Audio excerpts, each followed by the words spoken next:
Comments none. Papers have been laid. Question. Honourable Member, the table had been advised that PQ B 1076 will be replied by the Honourable Minister of Blue Economy, Marine Resources, Fisheries and Shipping. PQ B 1111 will be replied by the Honourable Prime Minister, time permitting. Honourable Ganga Prasad. B 1073. Mr. Speaker, sir, according to Section 46(1)(GA of the Information and Communication Technologies Act 2021, it is an offence if a person, and I quote, uses a telecommunication equipment, an information and communication service, a telecommunication service or information and communication technologies to send, transmit, transfer, post, publish, deliver, show, or otherwise communicates by means of the telecommunication equipment a message which is obscene, indecent, offensive, abusive, threatening, menacing, false, or misleading, which is likely to cause or causes harm to a person, unquote. In the light of this provision, it is an offence to use any telecommunication device to post on the social media in the form of speech, data, text, writings, images, signs, signals, or code, or a combination of forms which are obscene, indecent, offensive, abusive, threatening, menacing, false, or misleading in nature, and which are likely to cause harm to any person. Mr. Speaker, sir, I am informed that the types of cases include using telecommunications equipment to cause annoyance, humiliation, inconvenience, distress, or anxiety to any person, to impersonate another person, and for the transmission of messages which are of a nature likely to endanger or compromise state defense, public safety, or public order. Any person who commits an offense under the ICT Act shall, on conviction, be liable to a fine not exceeding 1 million rupees and to penal servitude for a term not exceeding 10 years. Provisional charges are usually determined following the outcome of police investigations. In the conduct of the inquiries, the police takes into consideration the language used, the age and characteristics of the alleged victim, whether the message was anonymous, the extent of circulation of the message, the context in which the message appeared, amongst others.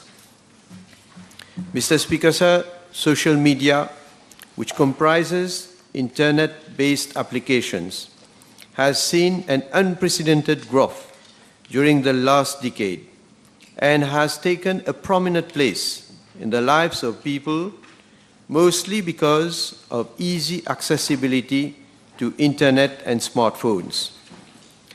There has been a marked rise in usage of social media platforms such as Facebook, YouTube, Twitter, TikTok, WhatsApp, and Instagram. Although digital technology has democratized the public sphere, unfortunately, some people are making an abuse and misuse thereof, causing prejudice to other persons. In fact, today, social media platforms are increasingly being used as a means for settling scores, spreading false news and hatred speech, character assassination, extortion, illegal betting, stirring social and racial unrest, attacking the integrity of persons, and fraud.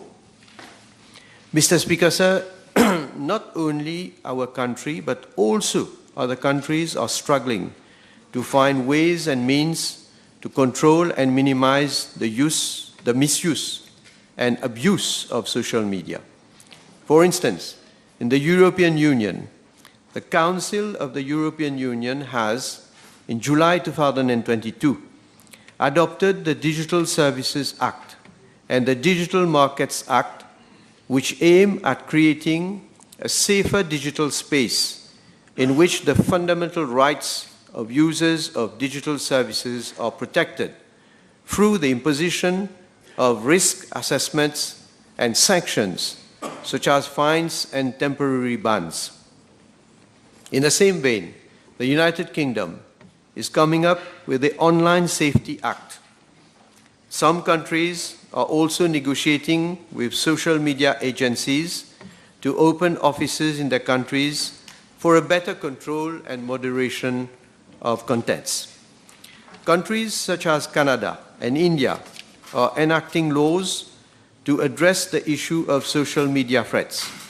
These measures are possible because all the social media companies have a point of presence in these countries, which is not the case in Mauritius. I am also informed that countries in the region, like Madagascar, Maldives, and the Seychelles, are in the same situation as Mauritius, whereby there is no prompt response from social media companies to social media threats, and this is also due to the absence of these companies locally. Mr. Speaker, sir, to be in line with international trends regarding safer digital space, in Mauritius, the Computer Misuse and Cybercrime Act 2003 was repealed in 2021 and replaced by the Cybersecurity and Cybercrime Act, in line with the Budapest Convention on Cybercrime. This convention is the first international treaty on crimes committed via the Internet and other computer networks, dealing particularly with infringements of copyright, computer-related fraud, child pornography, and violations of network security. It also contains a series of powers and procedures, such as the search of computer networks and interception. Its main objective is to pursue a common criminal policy aimed at the protection of society against cybercrime, especially by adopting appropriate legislation and fostering international cooperation. The Cybersecurity and Cybercrime Act 2021 provides, amongst others, for offenses such as cyberbullying, computer-related forgery, and misuse of fake profile. Under this act, undesirable content includes any online content that is deceptive or inaccurate, posted with intent to defame, threaten, abuse, or mislead the public, threatens public health or public safety, threatens national security, and promotes racism. Mr. Speaker, sir, moreover, the Computer Emergency Response Team, Mauritius, CERT-MU, was set up in 2008 under the aegis of the National Computer Board to provide information and assistance to organizations in implementing proactive measures to reduce the risks of information security incidents, as well as responding to such incidents as and when they occur.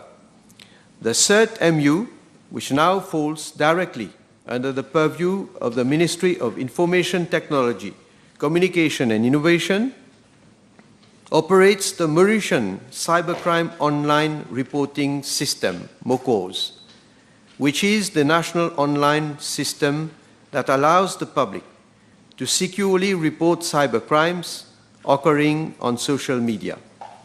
It is a centralized cyber incident reporting system that connects the CERT-MU, the cybercrime unit of the Mauritius Police Force, the Data Protection Office, and the Information Communication Technologies Authority.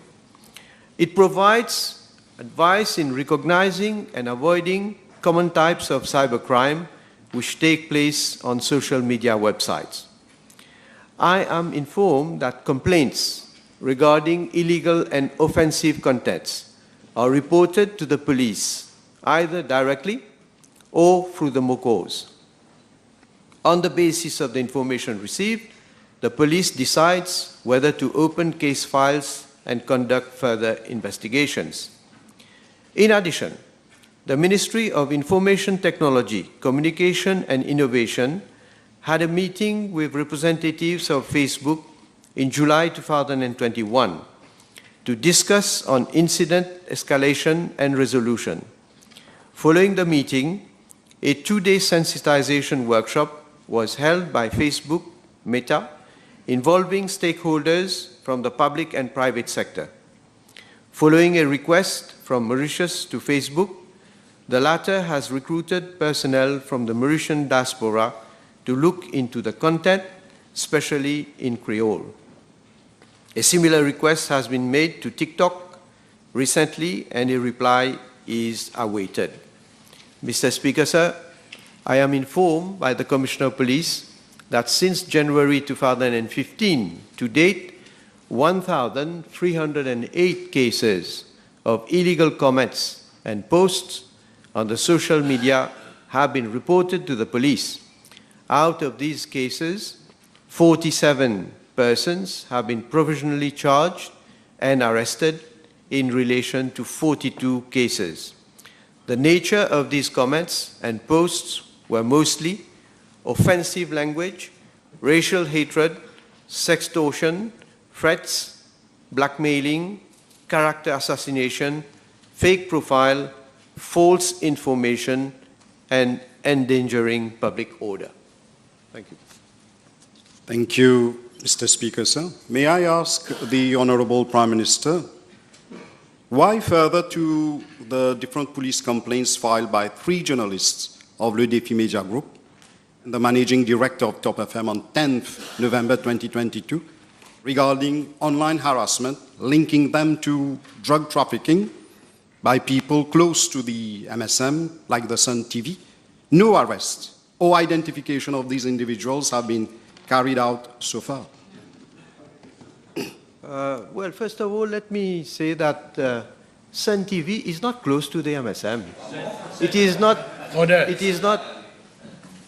Well, you think any key is close to the Labour Party?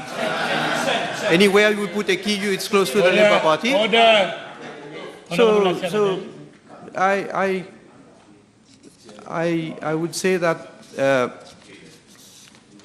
Sun TV News, as I say, has nothing to do with the MSM, right? Now, yes, I am informed that there was an article under caption, urgent, very serious news, and so on. Now, on the same day, Mr. A.R.A., the Director of Public Prosecutions, had phoned and insisted the police to call at his place at residence, Triano, and register his complaint in connection with the aforementioned article. An officer from the Cybercrime Unit of the Central Criminal Investigation Department proceeded to his place. A statement was taken, and I am informed, well, the statement relates to what was posted, and as such, he requested the police to initiate an inquiry. An inquiry on his behalf was opened in the occurrence book. I don't need to give all the references. The inquiry into the matter was immediately initiated, and the extract of the post was captured for the purpose of inquiry. And on Sunday, 26th of February, 2023, the Mauritius Police Force made a request to the Computer Emergency Response Team of Mauritius to remove a derogatory post from the Facebook page of Sun TV News. This complaint was escalated to Facebook on the same day for removal of the defamatory content, and further cyber patrols on other social media platforms were carried out by the police in order to look for similar articles. Subsequently, after 3 days, it was observed that the Facebook page with profile name Sun TV News has been deactivated and the said post has been removed. The reported content is no longer available, and so far the author of the article is unknown, but the inquiry is in progress. Yes, the inquiry is still in progress. Ask the Honorable Prime Minister, because there is a general perception whether these provisional charges, especially when they are used against political opponents, they are used as a political, what we call arm or tool, to squash political opponents' activism and activities, because often these charges are struck out by the court of law. Well, why you say these charges are struck out by the court of law? How many charges are struck out? Do you have statistics? Do you know? Few examples. No, examples, but when you say most of the charges are struck out, there are cases where some people have been convicted. I think I have figures, but Mr. Speaker, sir, well, let me say generally, anyone who posts any comment or any of their own views on the social media, they have to assume their responsibility. Now, if they go against the law, or if it is defamatory, of course, people who are subject or who are being victimized, they have to report either the matter to the police or to MOCOs through online reporting, or if through Cyber Patrol the police ever comes on any post that they believe is going against the law, they will take action. Now, I've been provided with some information, that is status of cases for period 2015 to 2023. So the status of 42 cases were filed and no further action free, sent to DPP for advice 7, caution administered 4. Caution administered means that they have been found to be at fault, but the sentence is to give a caution. Convicted and fined 6, pending trial in court 5, and still under inquiry 17. Thank you, Mr. Speaker, sir. Is the Honorable Prime Minister aware of a recent post on the social media where a media reporter, Mr. A.K.R. Sahab, uttered some words of vulgar nature while reporting on proceedings held at the Privy Council, and whether any action is envisaged in that case? Thank you. Well, Mr. Speaker, sir, yes. I think all of us are aware of this post where that media reporter, Mr. A.K.R., not only uttered words of vulgar nature, but also made vile accusations while reporting on proceedings held at the Privy Council. In his live intervention posted at around 2000 hours on Monday, 10th of July 2023, the media reporter A.K.R. stated, and I quote, Section 64 de la Representation of the People Act. C'est un argument en substance qui Timothy Straker, devant ban lolo sin faire, représentant légal sur un dial soutenir qui sa ban reproche là li constituer ban acte de corruption, ban acte coquin, casse L. I can't say that, Mr. Speaker, sir. Unquote. That media reporter dared to utter casse L after act coquin, which is filthy and altogether shocking coming from a media person. As regards to the other part of the question, I'm informed by the Commissioner of Police that an inquiry has been instituted into the matter following Cyber Patrol. Number 2. Thank you, Mr. Speaker. Sir, can the Honourable Prime Minister inform the House as to the number of cases reported on MOCOS since its creation? Yeah. I should be having...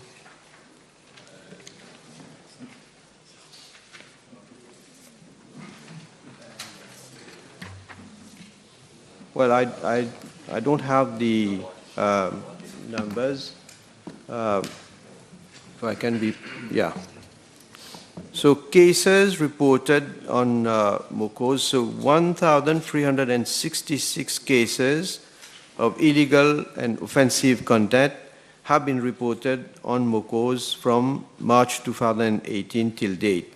And these illegal contents are classified under the following categories: content instructing or promoting crime or violence, content promoting racism, hate speech and criticism, sexually explicit content, and footage of real violence or accidents from video clips, games or films. Thank you, Speaker. Can the Honourable Prime Minister inform the House as to the outcome of the complaint made to the police by the Minister of Health and Wellness against a post on social media dated 27 February 2020, where foul wording were used against him?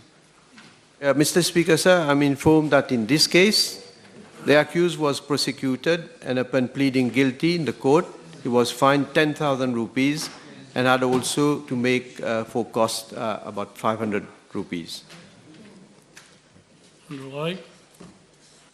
Thank you, Mr. Speaker. Sir, in his answer, the Honourable Prime Minister mentioned about CERTMU, also 42 cases which were reported. Can the Honourable Prime Minister inform the House as to whether there has been any kind of sensitization campaign with regard to the illegal post ongoing on the social media?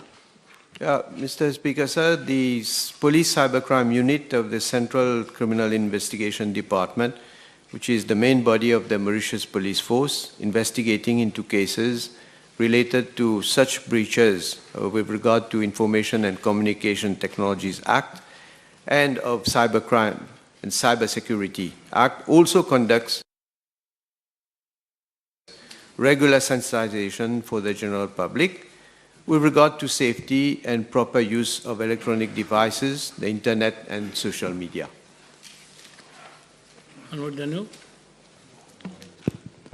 Thank you, Mr. Speaker, sir.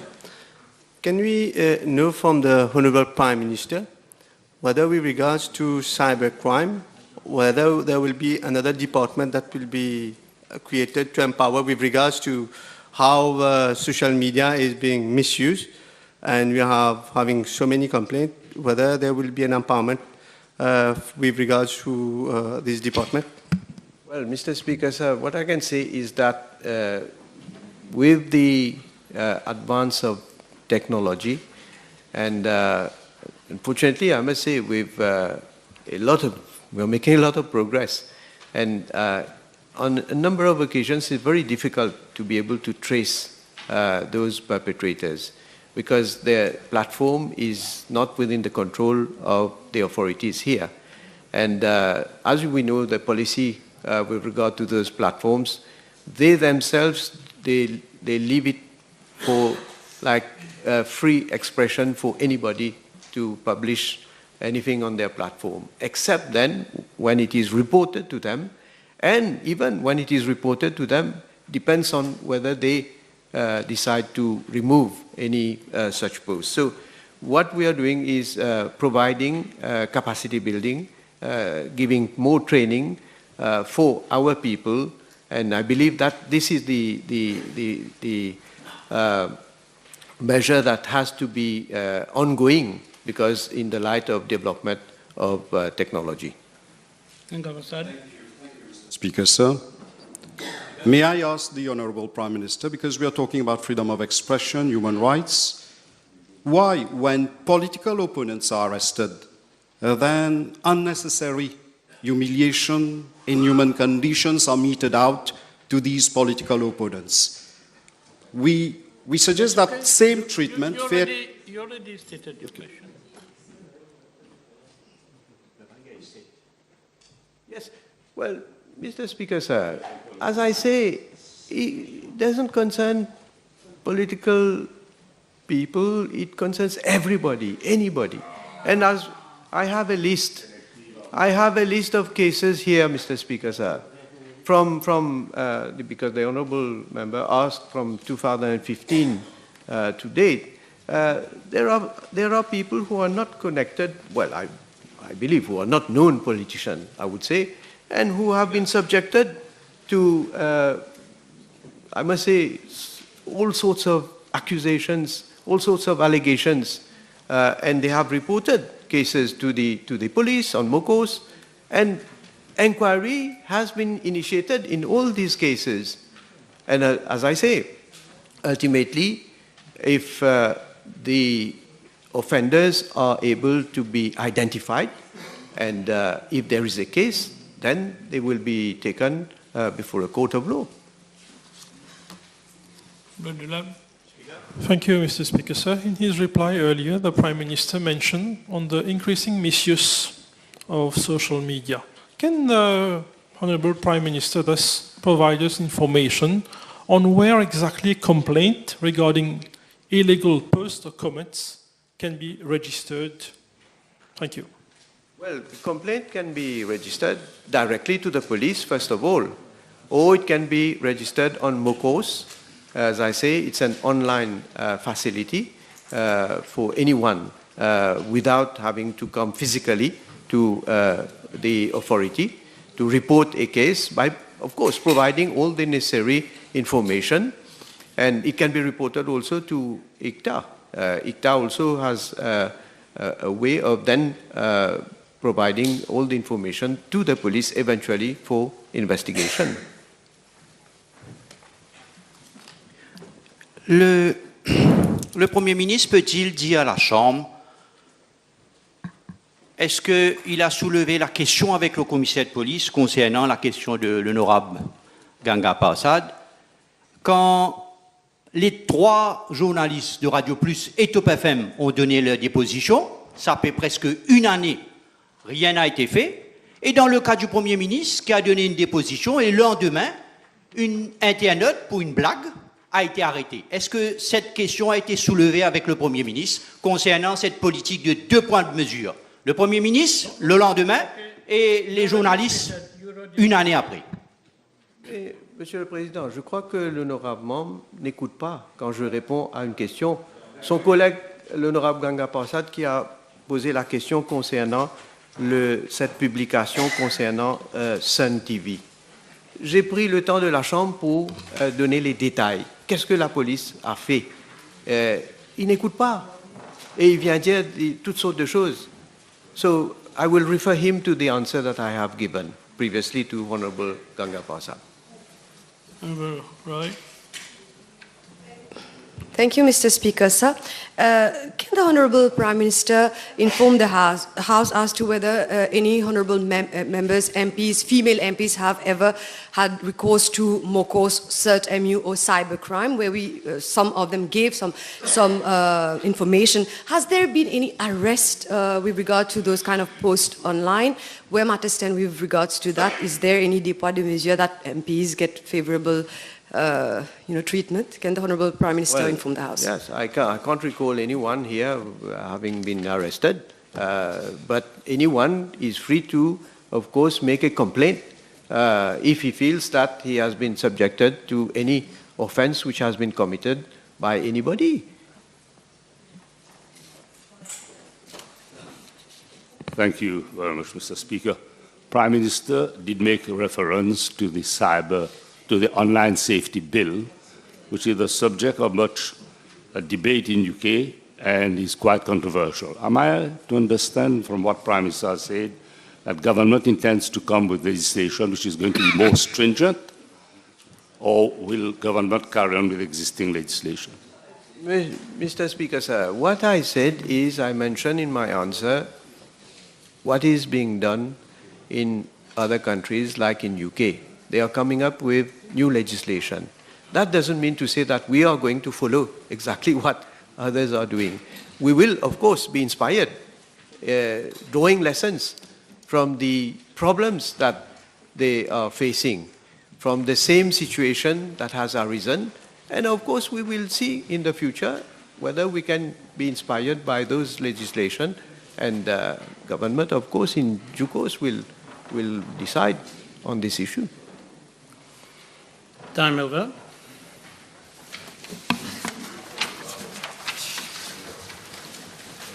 The table has been advised that that PQB 1080 has been withdrawn. Honorable Budel?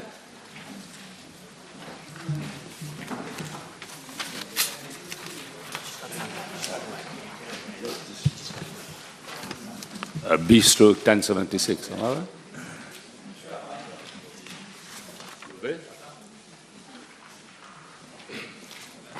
B1083. Oh, 76. 83. And 83.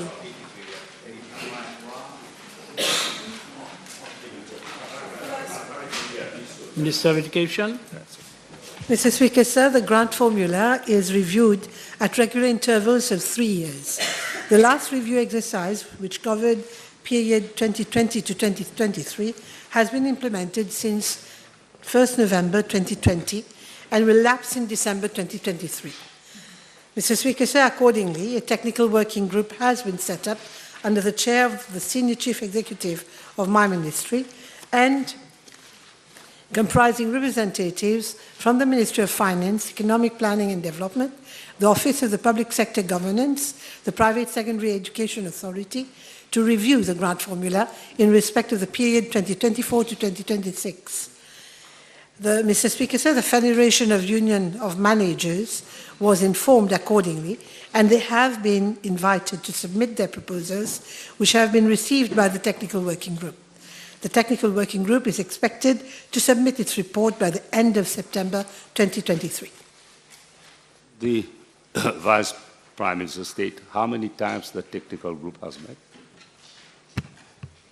Mr. Speaker, sir, it has been set up for some time now. I don't have this information. I'll just check if I have it and I'll let you know.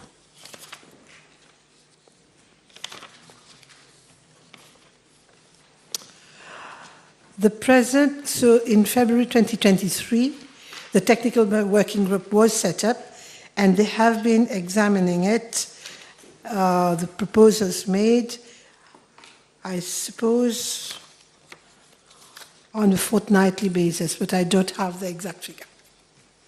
Thank you very much, Madam. I know you've not set the date, but when do you think the committee will submit its report? I just mentioned September 2023. Okay, thank you. Next question. B1084. Monsieur le Président, en 2021, le gouvernement a mis en place un comité de pilotage chargé de gérer l'ensemble de l'opération relative à la cession des actifs non stratégiques identifiés, y compris les casinos sous le contrôle de la SASI, et cela avec l'appui de conseillers en transactions ayant l'expérience et l'expertise pertinentes. Dans le cas des casinos de Maurice, un conseiller en transactions, KPMG Advisory Services Limited, a été désigné le 4 avril 2022. Une déclaration d'intérêt pour les soumissionnaires potentiels a été publiée au cours de la première semaine de juillet 2022. À la date de clôture, le 29 juillet 2022, 16 entités avaient manifesté leur intérêt.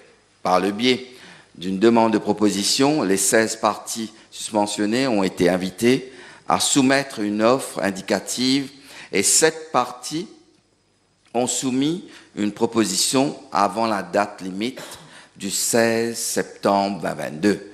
Sur la base des propositions reçues, le conseiller en transaction a présélectionné 4 des 7 soumissionnaires. Les 4 soumissionnaires présélectionnés ont été invités à procéder à une vérification préalable et à soumettre leur offre ferme. Chose faite le 12 décembre 2022 avec 3 parties qui ont soumis une offre ferme. En ce qui concerne la partie A de la question, le nom des soumissionnaires et leur proposition d'offre ne peuvent pas être divulgués à ce stade pour éviter tout risque de collusion, car le processus est toujours en cours. De plus, j'ai été informé par la SAIC que toutes les parties prenantes sont régies par un accord de confidentialité. Suite à l'analyse des offres reçues, j'ai été informé que les 3 soumissionnaires ont été invités par le Transaction Advisor le 12 janvier 2023 à revoir leur offre. En contrepartie, les soumissionnaires, par le biais du Transaction Advisor, ont également fait des propositions pour rendre le secteur plus attrayant. J'ai été informé par la SAIC que les propositions sont actuellement à l'étude. Monsieur le Président, pour ce qui est de la partie B de la question, j'ai été informé que le gouvernement n'a pas injecté de fonds directement dans les casinos. Toutefois, il convient de rappeler qu'au cours des 3 derniers exercices financiers, les activités des casinos, comme toutes les autres entreprises du secteur de l'hôtellerie et des loisirs, ont été gravement affectées par les mesures sanitaires strictes et la fermeture des frontières liées à la pandémie de la Covid-19. À ce titre, les casinos ont bénéficié, comme toutes les autres entreprises, du programme gouvernemental de Wage Assistance Scheme comme suit: 58,8 millions de roupies pour l'exercice clos au 31 décembre 2020 et 106,7 millions de roupies pour l'exercice clos au 31 décembre 2021. Merci, Monsieur le Président.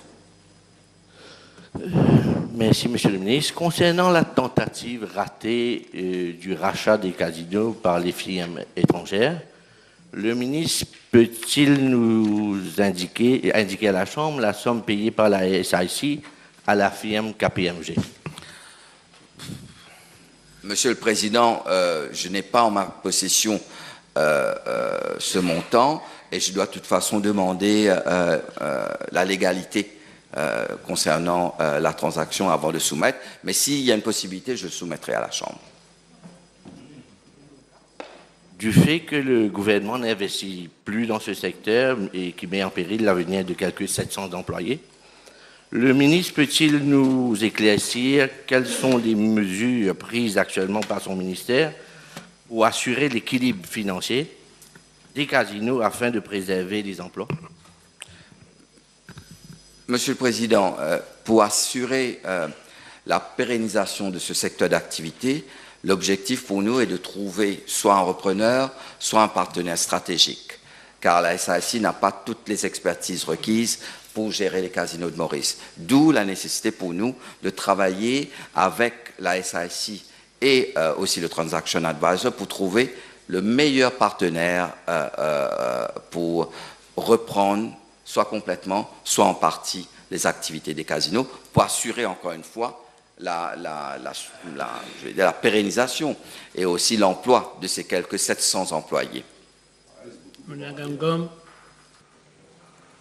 B1085, please.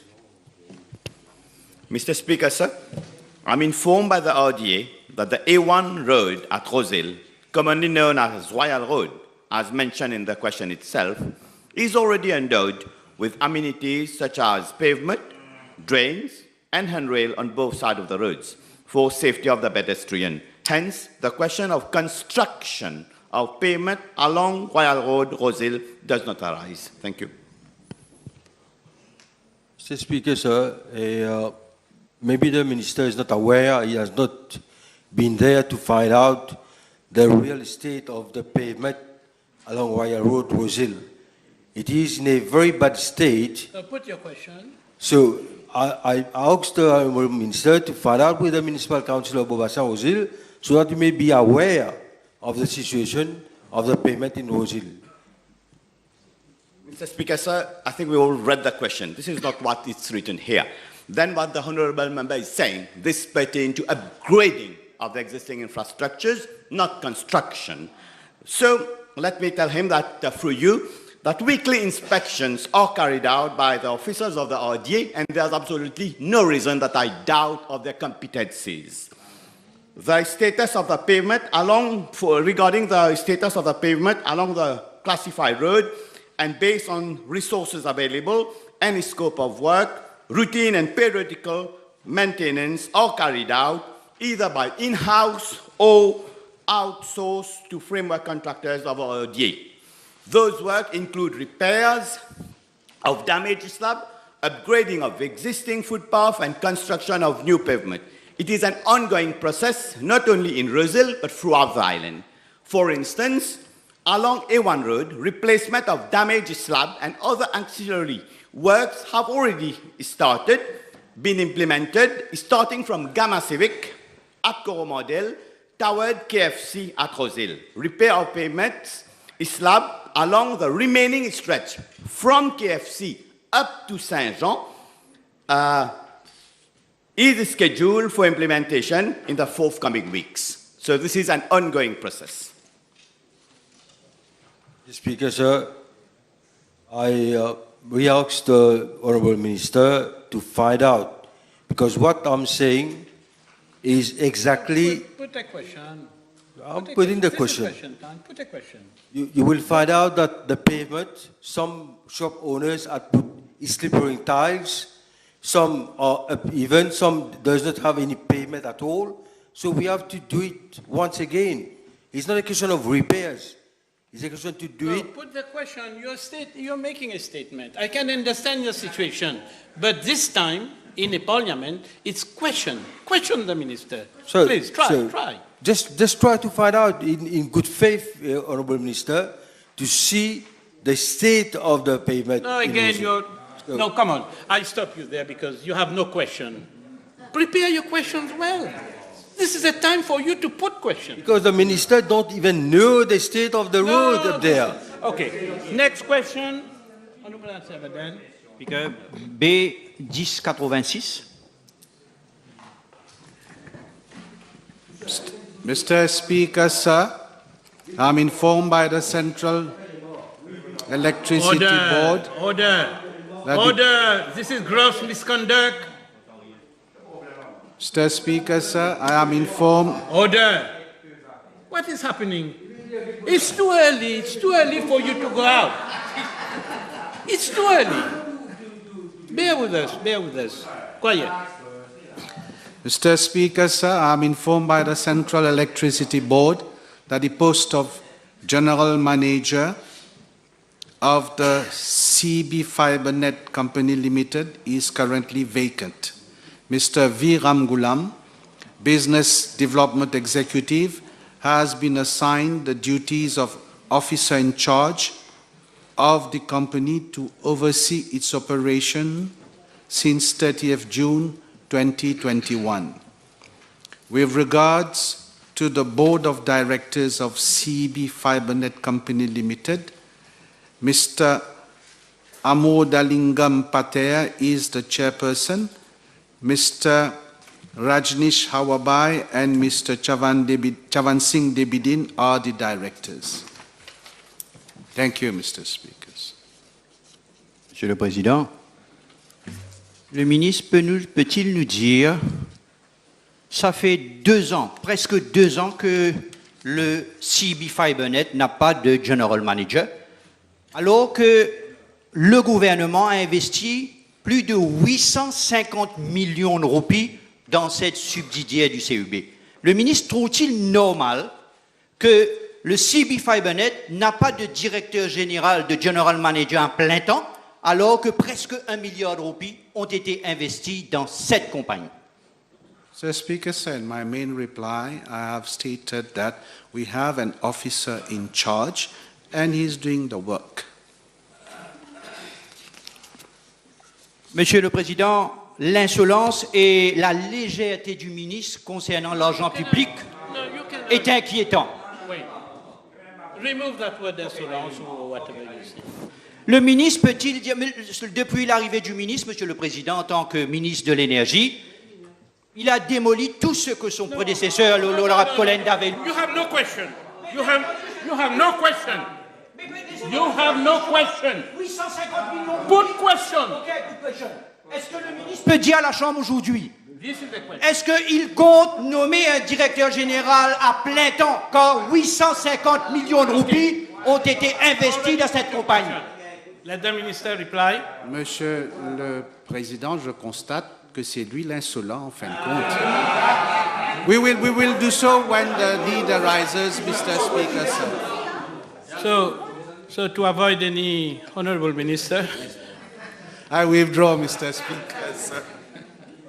Il n'a pas répondu. J'ai répondu, il aurait dû écouter. So next question. B1087.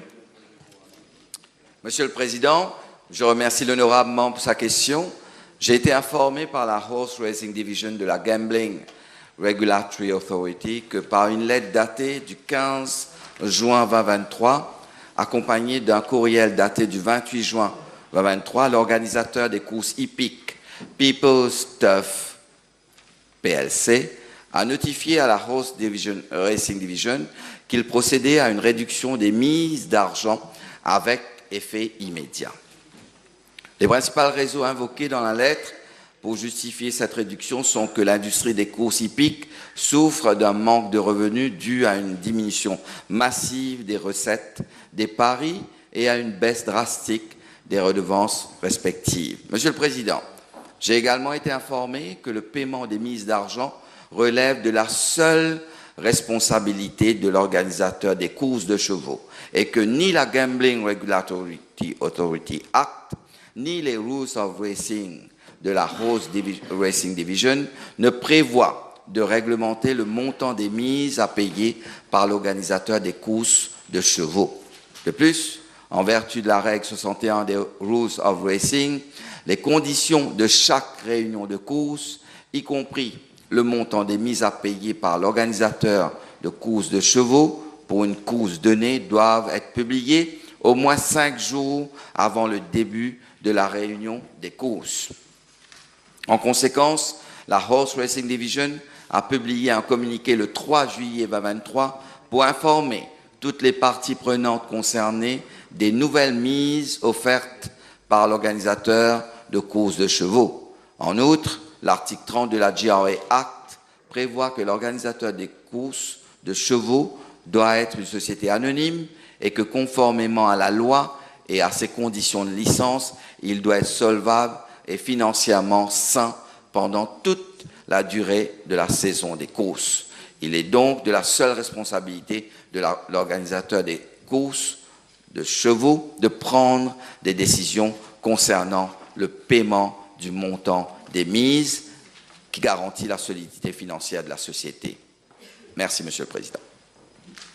Mr. Speaker, it is the second time for this season that the stake money is being drastically reduced. Is the Honourable Minister agree, does the Honourable Minister find it normal that when the MTC reduced the stake money, the then GRA had requested it to revise its decision, but today, when People Turf is reducing the stake money for the second time, the Horse Racing Division is quiet and say that it's not on my business? Monsieur le Président, je réponds à la question en fonction des éléments qui me sont donnés. Et selon la loi, je l'ai bien dit, selon la loi, selon le GRA Act, le GRA n'a pas le droit de demander à un organisateur des courses d'augmenter ou de diminuer les mises. Donc, si cela a été fait dans le passé, je vais vérifier et je reviendrai dessus parce que je ne suis pas au courant des pressions qu'a fait GRA pour d'autres organisateurs de courses. The stake money is the main reason why people participate in horse racing. Doesn't the Honourable Minister agree that if the stake money is reduced so low by People's Turf, then the trainers and owners will have to resort to illegal betting just to be able to have sufficient funds to maintain the horses? Monsieur le Président, c'est une question très pertinente. C'est sûr qu'il faut trouver le juste équilibre entre les mises concernant les courses, mais aussi par rapport à la profitabilité de l'organisateur des courses. Je demanderai à l'honorable membre de me donner un peu de temps pour que je puisse regarder en profondeur ce secteur, parce qu'il y a eu beaucoup de questions qui sont venues sur ce dossier, et j'aimerais prendre un peu plus de temps pour analyser quelles sont les raisons qui poussent à la diminution des mises, et aussi de voir un peu concernant la profitabilité, et les recettes pour l'organisateur des courses. Merci, Monsieur le Président. B1088. Mr. Speaker, sir, with your permission, let me first congratulate our para-athletes for their recent outstanding achievements at the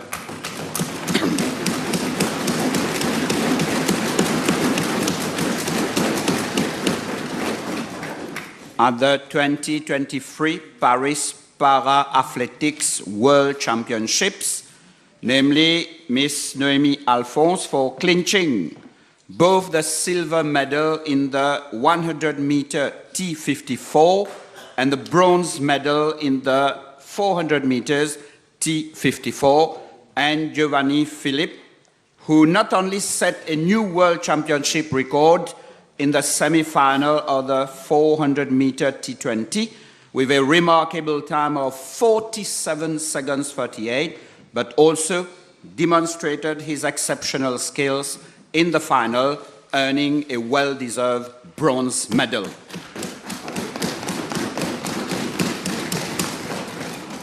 Miss Noémie Alphonse, Miss Anaïs Angeline, Mr. Roberto Michel, and Mr. Giovanni Philippe are qualified for the 2024 Paris Paralympic Games. Their success not only brings pride to our nation, but also serves as an inspiration to countless others. Mr. Speaker, sir, the present government is committed to promoting excellence in sport. For the first time ever, a sum of 3.6 million rupees has been allocated in the 2023-2024 budget to provide financial assistance to 10 elite athletes who are preparing for the Paris 2024 Olympic and Paralympic Games. Thank you, Minister of Finance. These talented athletes possess immense potential, but they often face financial constraints that require them to work hard during the day before attending their training sessions. The government's aim is to provide the necessary financial assistance, ensuring that these athletes can solely focus on their training and strive for an Olympic or Paralympic podium. A technical committee has meticulously evaluated the performance and the progress margin of a list of elite athletes till 2024, resulting in the selection of 10 deserving beneficiaries, including 4 para-athletes, namely Miss Noémie Alphonse, Miss Anaïs Angeline, Mr. Roberto Michel, and Miss Brandy Perrine. 2 boxers, Mr. Richard Nocolin and Mr. Mervyn Claire, 3 judokas, Mr. Rémi Feuillet, Miss Christiane Legentil, and Miss Priscilla Morand, and 1 Mr. Noah Bibi from athletics. To further motivate these athletes and encourage them to compete at their fullest potential, they will receive a special monthly allowance of 30,000 rupees starting from the end of July 2023. This supplementary assistance complements the existing support they already receive through the High-Level Sports Assistance Scheme and the Trust Fund for Excellence in Sports. Thank you. Merci, Monsieur le Président, et permettez-moi de moi aussi me joindre à l'honorable ministre pour féliciter nos athlètes qui ont fait briller notre quadricolore au niveau mondial. Ceci dit, dans la liste qu'a mentionné le ministre, je note que le nom de Giovanni Philippe n'y figure pas. L'honorable ministre peut-il nous dire s'il compte inclure le nom de notre recordman mondial sur la liste de ceux qui vont bénéficier de cette allocation mensuelle? Oui, absolument, Monsieur le Président. Cette liste avait été préparée avant la compétition et Giovanni Philippe est une belle découverte. C'est un jeune de 21 ans qui nous a agréablement surpris et qui a tout le potentiel pour être médaillé olympique. Il y va de soi, Monsieur le Président, que nous allons trouver un budget additionnel pour inclure Giovanni dans cette liste. Next question. B1089.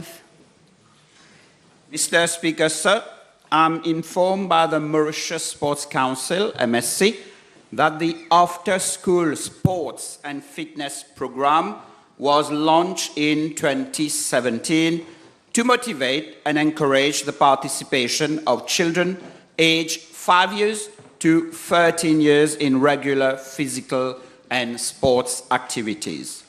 With respect to part A of the question, I'm informed by the MSC that the total number of youth involved in the after-school sports and fitness program for primary schools was 20,816, 16,154, and 13,525 for the years 2021, 2022, and 2023, respectively. With regard to the after-school sports and fitness program for the secondary schools, I'm further informed by the MSC that the total number of youth who participated therein were 1,849, 2,800, and 2,017 in 2021, 2022, and 2023, respectively. As for part B of the question, I'm informed by the MSC that 4 activities are being carried out, namely ball games, racket games, fundamental movement skills, and games and values. Within the school compound, hours from 15-30 hours to 17 hours for primary schools, and hours from 14-30 hours to 16 hours for secondary schools. Concerning part C of the question, I'm informed by the MSC that for the year 2023, a total number of 330 coaches, including 25 for Rodrigues, have enlisted for the program. Thank you. Peut-on savoir de l'honorable ministre à quel intervalle les entraîneurs, que ce soit en plein temps ou contractuels, reçoivent leur salaire? Monsieur le Président, je ne saurais vous dire par rapport à leurs allocations, mais je présume que c'est comme tout le monde, c'est peut-être à la fin du mois, mais je vais vérifier. Veuillez vérifier. Les statistiques ont démontré un pourcentage élevé d'enfants en surpoids à Maurice et le taux de diabète chez l'enfant ne fait qu'augmenter. Et dans ce contexte, est-ce que l'honorable ministre peut nous dire si ce programme intègre aussi les cours de nutrition? Parce que le sport c'est important, mais tout aussi important c'est de bien savoir s'alimenter. Je pense qu'au niveau des cours de nutrition, comment bien manger, si je ne me trompe pas, ceci est déjà pris en charge par l'éducation nationale. Donc, je pense qu'ils ont déjà des formations à l'école. Et pour complémenter cela, le Mauritius Sports Council s'occupe des activités physiques. Donc, encourager les jeunes à pratiquer une activité physique. Next question. 1090. Mr. Speaker, sir, I am informed that the State Trading Corporation started renting the liquefied petroleum gas storage facilities from Petrodic Mauritius Limited since May 2020. The rental fees paid for the period May 2020 to October 2021 was $27.50 per metric ton. I am tabling the yearly breakdown of the rental fee paid to Petrodic Mauritius Limited from May 2020 to June 2023. I am further informed, Mr. Speaker, sir, that the rental fee was increased to US $28.66 per metric ton as from November 2021, and that is due to inflation. The increase was due to inflation.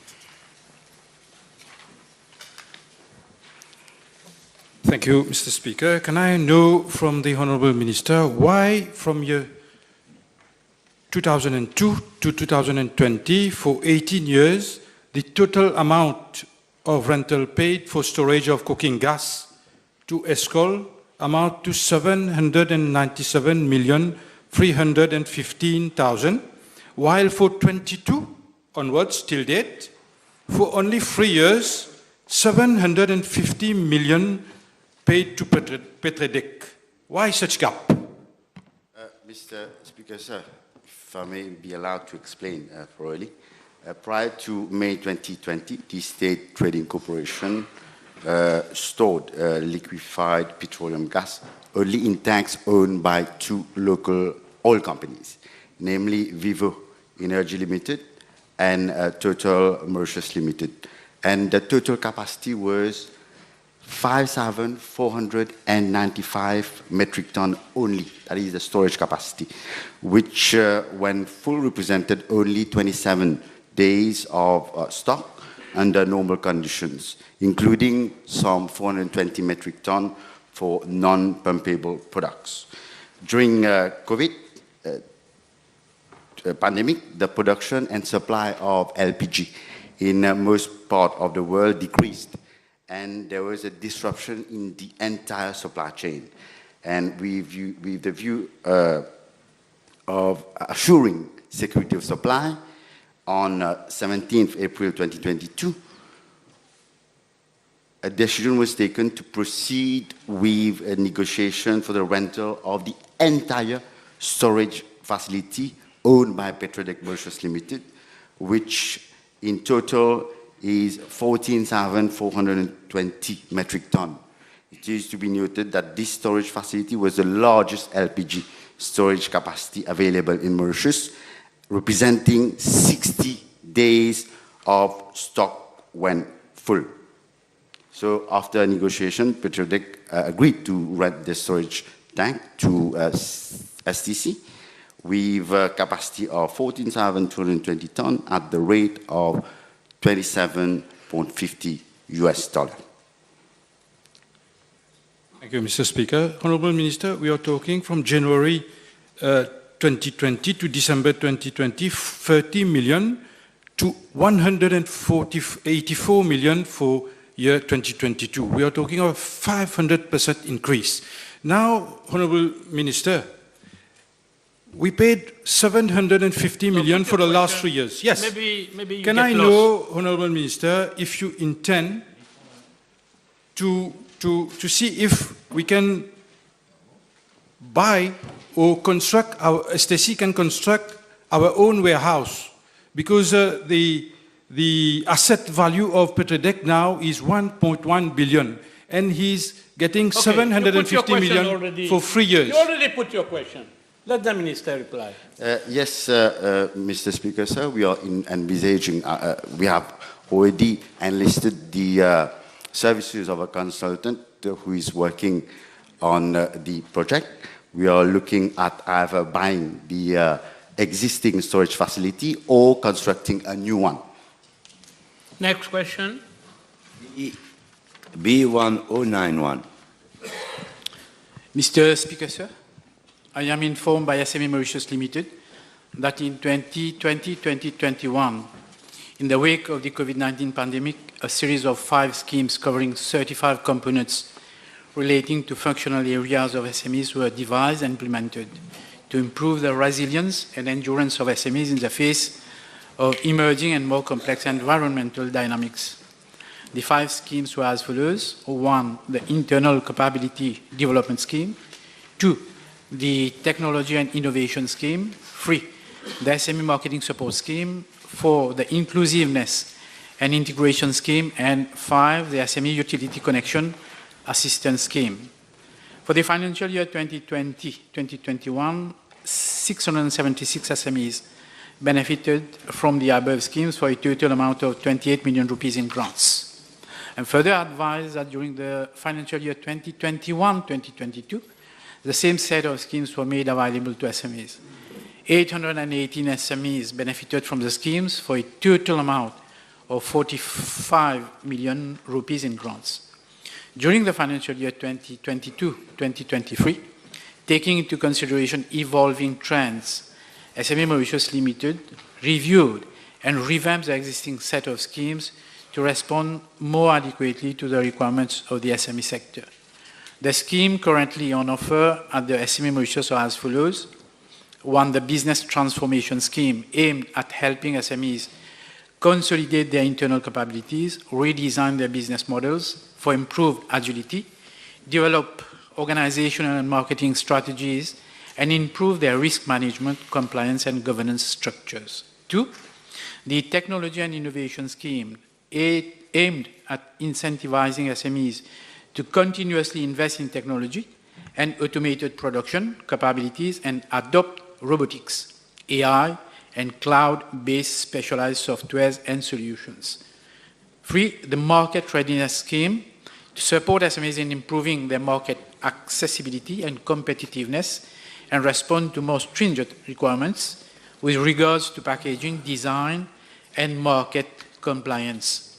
4, the Greening Support Scheme to encourage SMEs to adopt renewable energy, recycling mechanism, water treatment, and anti-pollution initiatives, and energy conservation solution. And 5, the Agribusiness Scheme to incentivize SMEs in food processing, hydroponics, aquaponics, and smart agriculture, amongst others. Mr. Speaker, sir, I am informed that during the financial year 2022-2023, 896 SMEs benefited from the above schemes for a total amount of 51 million rupees in grants. To summarize, over the past 3 years, 2,384 SMEs have been supported with grants of 125 million rupees through the implementation of the different schemes. It is also worth noting that these beneficiaries have a cumulative turnover of 7.9 billion rupees and provide employment to some 10,800 people. In terms of scheme distribution by SME classification and turnover range, on average, 73% of the schemes went to micro SMEs, 19% to small SMEs, and 8% to schemes provided went to medium SMEs. The 4 main sectors of activity that was supported were manufacturing with an average of 55%, services with 20%, construction 15%, and agribusiness with 10%. Mr. Speaker, sir, with regard to the eligibility criteria to benefit from grants, and further advise that an SME should be involved in any legal value-creating economic activity except pure trading enterprises, hold a business registration card, hold a valid trade license, relevant permits and licenses, be duly registered as an SME with the registration unit of my ministry, provide financial returns, whether with the MOA or the CBRD for the previous year, be compliant with the contribution sociale généralisée, have an annual turnover of less than 100 million rupees, and preferably have been in operation for at least 6 months. In addition, a minimum of 51% shareholding by Mauritian national is required to benefit from the schemes. Mr. Speaker, sir, I wish to inform the House that the value of grants depends on the turnover and number of employees of the SME. SME Mauritius Limited has a calculator on its website to help SMEs find the value of grants they could expect to receive by entering the turnover and number of employees. The total amount of grants within a specific scheme or across schemes were capped to a maximum of 200,000 rupees till 30th June 2023 and has been reviewed to 250,000 rupees as from 1st July this year. Moreover, there are also caps on specific components to prevent any abuse. Beneficiaries can reapply after a cooling-off period of 9 months after the date of the last disbursement if they do not reach their maximum limit for that financial year. Spouses of or same directors shareholders do not benefit twice in any financial year, even if the application are filed under different entities. It is to be noted that the ultimate decision to approve or reject any application rests on a specifically established Grant Approval Committee, GAC, whose decision is final. Mr. Speaker, sir, I am further informed that during the present financial year, namely 2023-2024, SME Mauritius will, apart from serving its main segments, put additional emphasis and resources on the support of startups and social entrepreneurship programs involving women and youth. Speaker, can the Honourable Minister inform the House whether the scheme will be improved in future? And as we all know, SME Mauritius is doing a very good job. So whether the scheme will be improved? Mr. Speaker, sir, the scheme which is presently operational is subject to constant monitoring and assessment. And in the light of changing circumstances, of course, it will be revamped and revisited. Next question. Thank you, Mr. Speaker. B1092, please. Mr. Speaker, sir, Mrs. DB was offered employment as General Manager of the Mauritius Standards Bureau, MSB, on a contract basis for a period of 3 years. Mrs. DB assumed duty on 21st July 2020, and her contract of employment will expire on 20th July 2023. Party of the question does not arise, as I am informed by the Mauritius Standards Bureau that Mrs. DB informed the Standards Council on 29th June 2023 that she had been offered a contract of employment in another institution which she had already accepted, and that she would leave the Mauritius Standards Bureau at the expiry date of her present contract of employment. With regard to Part B of the question, I am informed that the Standards Council of the Mauritius Bureau has decided to fill the vacant post of Director. I am further informed that the post of Director has already been advertised since 1st July 2023, and the closing date for submission of application was 14th July 2023. It is expected that the Mauritius Standards Bureau would complete the recruitment process at the earliest. Thank you, Mr. Speaker. May I ask the Honourable Minister whether he is aware that there has been several allegations of malpractices against Mrs.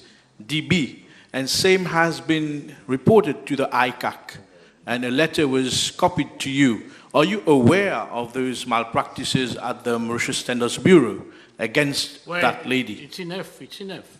I have received numerous anonymous letters, and I also understand, I am aware that some letters have been sent to ICAC and even to the police, but up to now I have seen nothing on the basis of these letters. Thank you, Mr. Speaker. Is it the case that now the Mauritius Standards Bureau will not proceed with appointment of a new general manager for the very simple reason that this post never existed as per the Act? There was only the post of Director. What is the question? What is the question? This is what I've asked.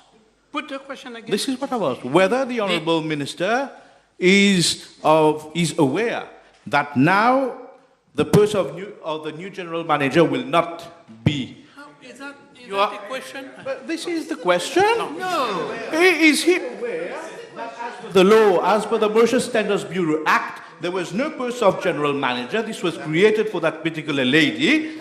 Now that we are not proceeding with filling of this post and proceeding with the filling of the post of director, is he confirming to the House that this was created specifically for that lady? This is the question. No, I'm not confirming that, but you are stating the obvious in the sense that the post of director has been advertised.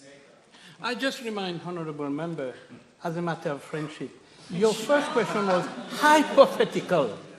Mind well, in the standing orders, you cannot put a hypothetical. But the second question was good. And members are reminded that they have to read their standing orders. This will help you to put questions. It is your duty to put questions. It is your right to put questions.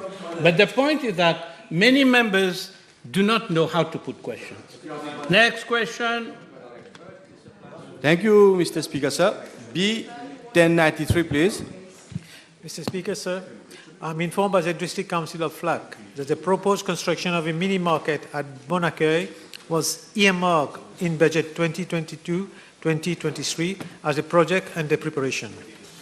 A plot of land to the extent of 2,000 meters square has been vested into the District Council of Flac. Presently, on the same plot of land, there is an existing synthetic mini soccer pitch, which should be relocated during the implementation of the project. On the 24th of January 2023, bids for consultancy service for the design of the market fair at Bonaccueil were launched. However, after evaluation of the bids, it was observed that the price quoted by the bidder was 39% above the cost estimate, and the Executive Committee decided not to proceed further with the bidding exercise. A request was made to the Ministry of National Infrastructure and Community Development on the 16th of May, 2023, to seek the service of a technical team to design and supervise the project. However, in a meeting on the 5th of July 2023, with the elected members of the constituency, it was proposed that the Council proceed through design and build instead of the service of a technical team. On the 12th of July 2023, I personally chaired a meeting with 4 district councils, including that of Flag, to take stock of the progress in the implementation of the project in each district council. The decision to implement the project on design and build was approved. Presently, the design and build document are in the preparation stage at the level of the District Council of Flag. Speaker, sir. Mr. Speaker, sir, in his reply, the Honorable Vice Prime Minister mentioned that the initial tender bidding exercise was carried out, and the bidding amount was exceeded the cost estimate by about 39%.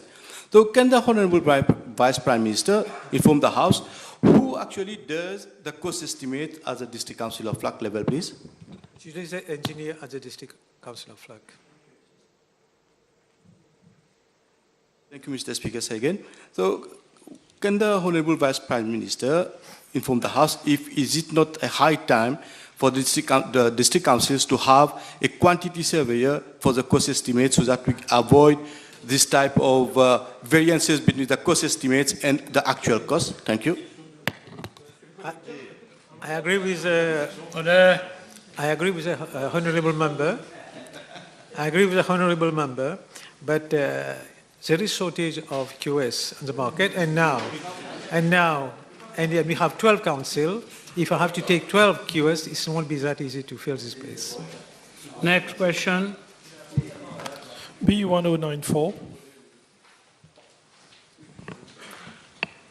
Mr. Speaker, sir, on 9th September 2022, government decided to provide an additional subsidy of 9 cents per scheduled bread of 100 grams in order to compensate bakeries for the increase in cost of production and maintain the current prices of scheduled bread. The financial initiative is effective as from 1st of October 2022, and the Mauritius Revenue Authority has been entrusted with the responsibility to effect payment of the subsidy on a monthly basis accordingly.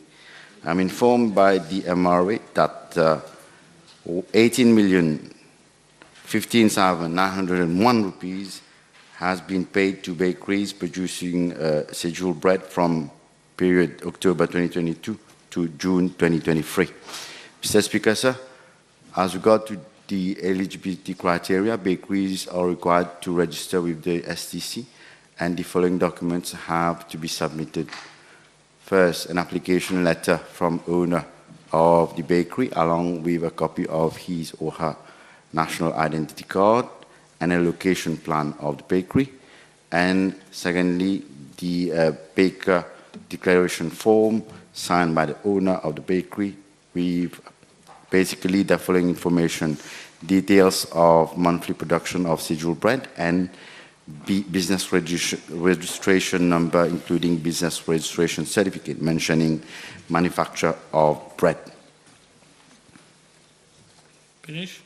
Yes. Thank you, Mr. Speaker. Sir, can the Minister inform the House about the procedure that has been put in place for the payment of this subsidy to bakers?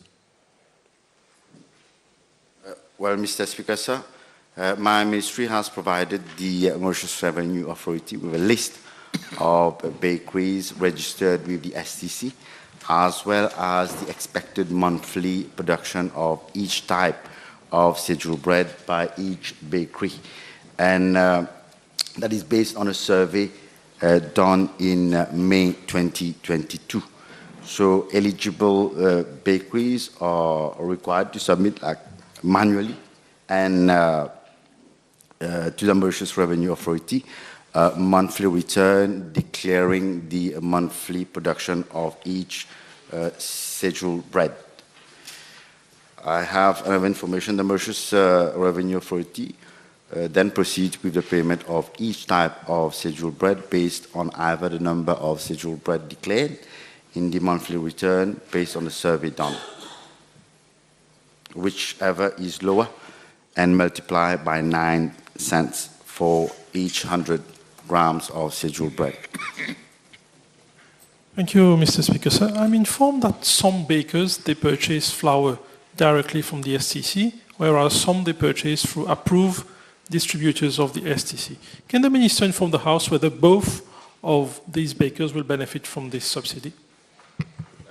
Well, I am informed that the bakers who buy flour from STC, they purchase it at 108 rupees 50 cents, whereas wholesalers and distributors who purchase from directly from STC, they purchase at a price of 217 rupees 50 cents. So obviously those distributors, they will be getting less subsidy compared to direct buying from STC. B 1095.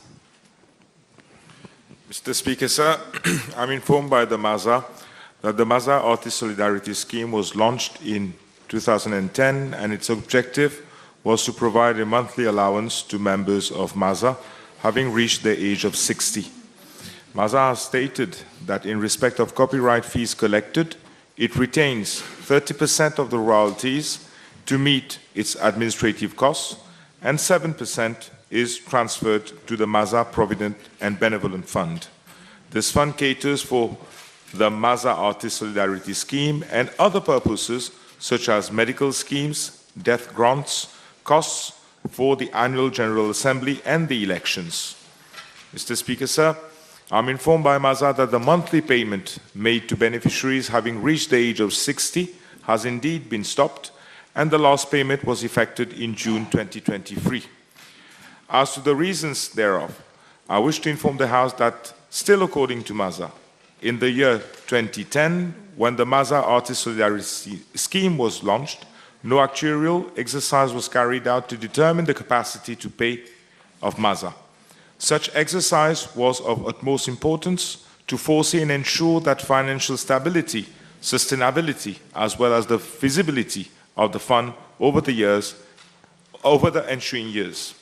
Consequently, the funds of the MAZA Provident and Benevolent Fund has considerably depleted over the years, leading to a decreasing sustainability of the fund. Moreover, taking into consideration the financial projections for new beneficiaries, that is, new full-fledged members reaching the age of 60, and the payments which will have to be made, the financial viability of the fund could no longer be sustained. Thus, payments could no longer be effected. Mr. Speaker, sir, I'm informed by MAZA that a market survey was carried out with a view to securing a costing for professional services from insurance companies for a fully sustainable pension plan. Actually, one proposal from the NIC has been received, which is under consideration by MAZA. I wish to inform the House that all necessary actions are being taken by MAZA to provide the best options for treatment to our artists. However, many discrepancies and inconsistencies are still to be corrected, and in this optic, a restructuring exercise of the MAZA has been initiated. The tender procedure is under process. Monsieur le Président, dans sa réponse, le ministre a indiqué que 7% des royalties sont transférées au Provident and Benevolent Fund de la MAZA, et c'est de ce fonds qu'est puisé l'argent pour la pension des artistes. Puis-je demander au ministre, car il ne l'a pas clairement dit, de ces 7% de royalties et 7% de 50 millions de roupies, c'est 3,5 millions de roupies, alors que la pension des artistes est moins d'1 million de roupies par an. De ces 7%, quelle est la part qui alimente la MAZA Artist Solidarity Scheme? I think I didn't get the question properly, but I'll try still to reply. You mentioned about 50 million rupees. Because, Mr. Speaker, sir, the 30%, I mentioned two rates. 30% of royalties being redirected for administrative costs, and that 30% is out of the royalties collected, copyright fees collected. So it's not grant being allocated by the government to MAZA. And the 7%, again, out of royalties, out of copyright fees collected from users of work. So there is no fixed 50 million rupees fund. It depends on the rate of collection. It depends on how pressing MAZA has been over the financial year to get money in from users of work. So it varies. But the 7% comes out of all the fees collected over the financial year, and that is directed to the MAZA Provident and Benevolent Fund. So out of that 7% goes out to the fund, and part of it is earmarked for the MAZA Artists Solidarity Scheme. And precisely my question was, out of those 7%, what amount is earmarked to supply the Artist Solidarity Scheme? That was my question, actually. Mr. Speaker, sir, I don't have the exact figures, but as I mentioned, the MAZA Provident and Benevolent Fund caters for the Solidarity Scheme, the pension, medical schemes, death grants, costs for annual General Assembly and elections. But of course, I'll be very happy to table le décompte des allocations et where the money is being redirected in that fund. Honourable members, I will suspend the sitting for 1.5 hours.